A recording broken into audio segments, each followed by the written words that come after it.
Birds have been appearing in my paintings for a long time now. Here's a few of them.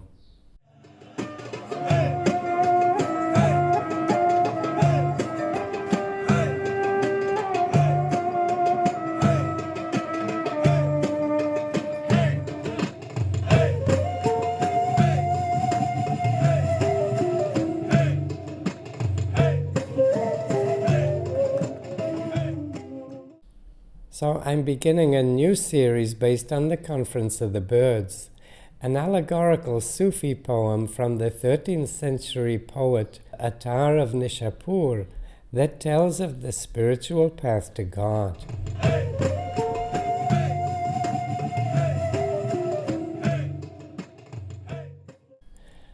The poem begins when all the birds in the world, known and unknown, gather together and realize that they don't have a leader.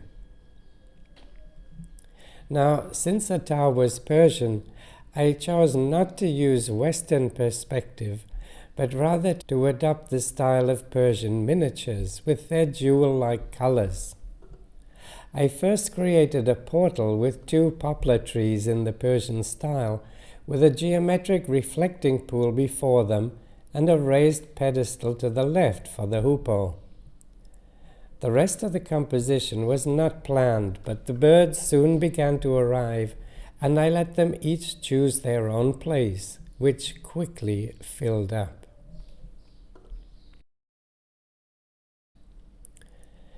With its golden crown, the hoopoe was already revered in ancient Egypt, where it's prominently featured in some of the earliest tombs.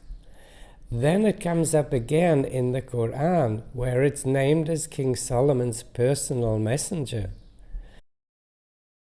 So as the birds assemble for the conference, she rightly steps forward saying, "I am one who is engaged in divine warfare, and I am a messenger of the world invisible," proposing they all undertake the noble journey to meet the Simurgh, the big bird in the sky that we humans call God.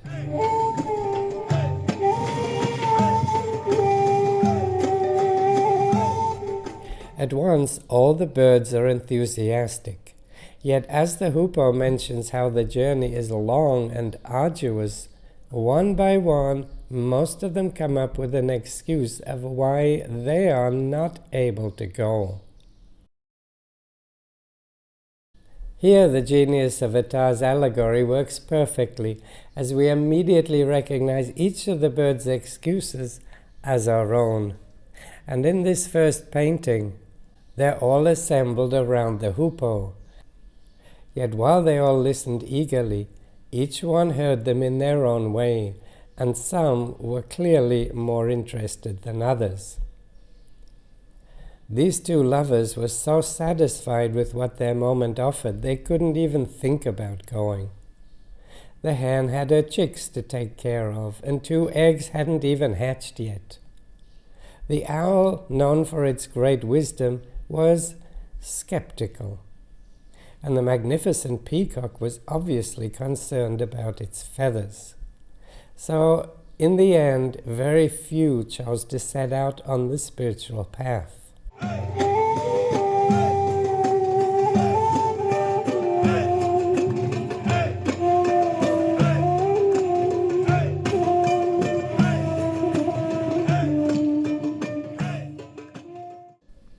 For 10 years I worked as a stage designer in California, and the very last production I worked on was a dramatic interpretation of The Conference of the Birds. That was back in the pre-digital age, so I have hardly any photos from that period. Plus, I had to compromise my designs to fit the director's vision. But a few years ago, I seriously considered staging my own production of it in Arabic in Cairo. Yet for now, I'm just painting it, so enjoy.